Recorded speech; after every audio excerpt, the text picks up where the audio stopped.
is rock and roll. Oh my God, it's early. Speaking of early, my name is Brittany Ersheimer, and I'm here to update you on how things like religion is not a priority in developed countries like Spain and Italy. Things like fashion and material possessions are more important to the people of today. Hey, we're all a bit conceited, aren't we? Good evening, Nexus. I'm Annie Moyer, and today I'll...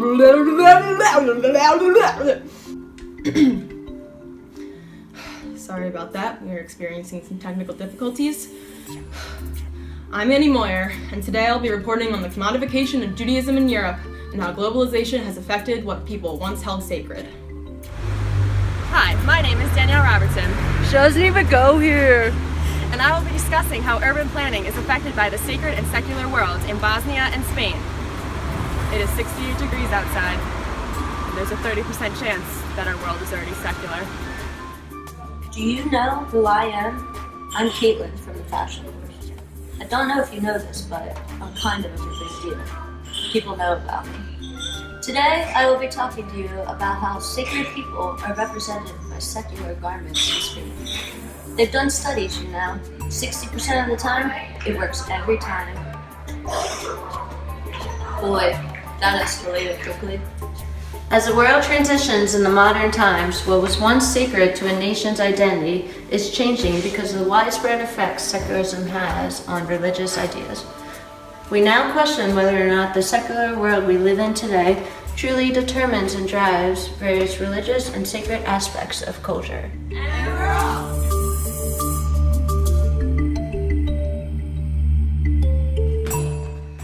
People have been building forever, but designing structure and grid-like systems is a much more modern and urban form of city planning.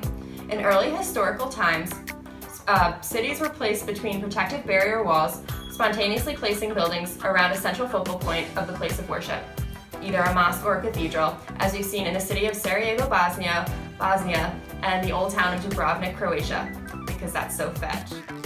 In Sarajevo, architecture is not only about buildings basic to daily survival, but also about concepts of civilized life that have been under merciless attacks. Sarajevo, Bosnia presented a multitude of religions, Orthodox Catholics, Jews, and Muslims, which branched from a historical past filled with war. To Bosnian culture, religion has always been the focal point of life. In Bosnia, the prominent place of worship, the mosques, evident by the dome structure and towering minaret, was the anchor of the city. Around the mosque were walled quarters, separating and dividing the Jews, Christians, etc. in the pre-modern day.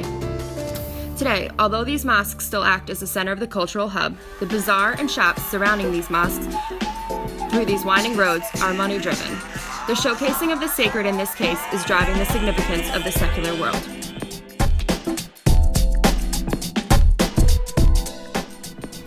As we made our way to a Jewish street in the old town of Dubrovnik, Croatia, it became clear that the Jewish community was merely tolerated in this city.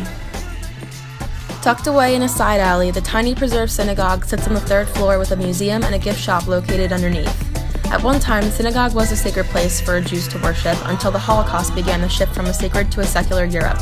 These days, tourists must pay a fee in order to learn about the history of Judaism, view Jewish artifacts, and purchase overpriced tchotchkes. As the tolerance of Judaism in Europe is becoming more and more limited, European Jewish communities are trying to preserve their culture by offering tourism products for sale. While it may seem like this is keeping the memories alive, it really is just turning Judaism into a commodity and taking away the true meaning.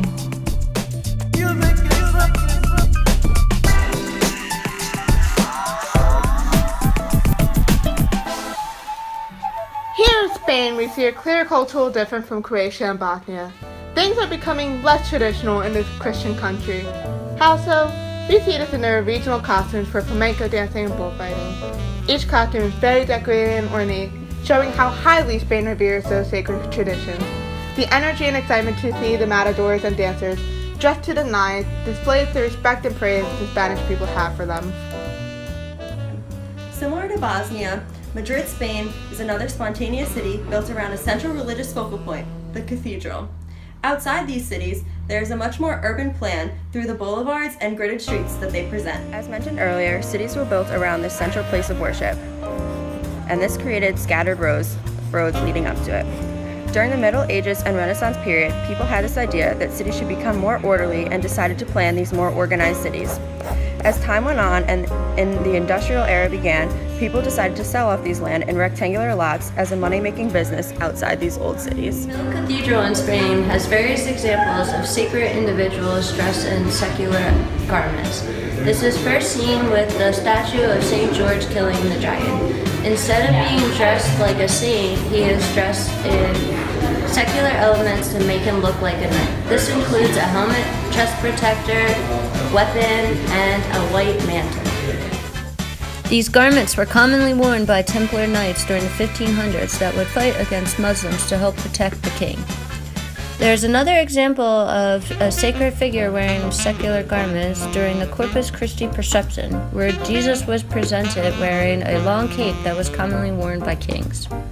Having sacred individuals dressed in secular garments like the white mantle and the king's cape helps emphasize the rediscovery of Spain and the expansion of Hispanic power.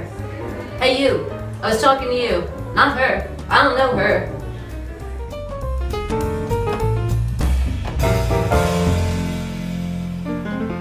The shift from a sacred to a secular Europe and the elimination of Jewish culture was also evident in Florence, Italy, as we took a tour of the synagogue and former Jewish areas there. Once again, a fee was required to enter, and most of the synagogue was transformed into a museum of mere memories.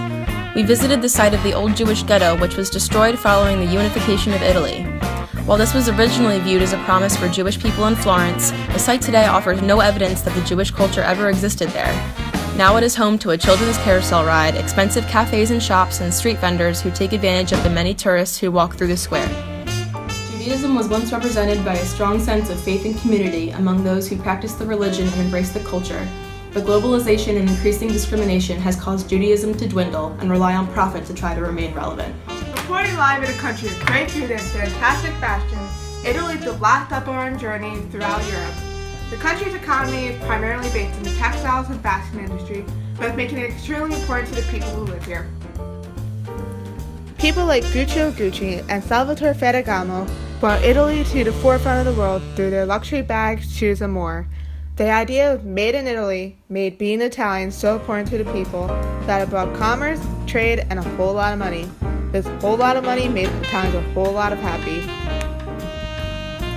They made the fashion industry an important part of their culture, more so than anything else, including religion. We see this trend of making secular ideals sacred to their culture becoming more prominent throughout the countries we visited.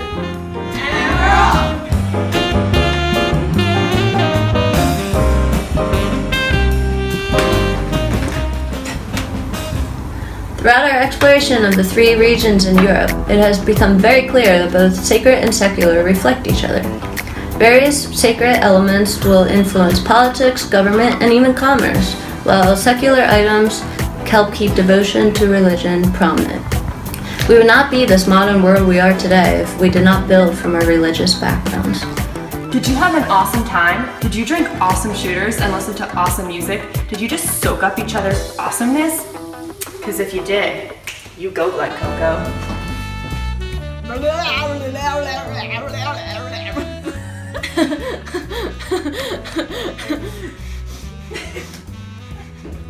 Goodbye, next to the vlog. That's right, I'm out of here. I got the lucky ticket home, baby. Well, folks, I hate to break it to you, but that is the end of our movie. Don't act like you're not impressed.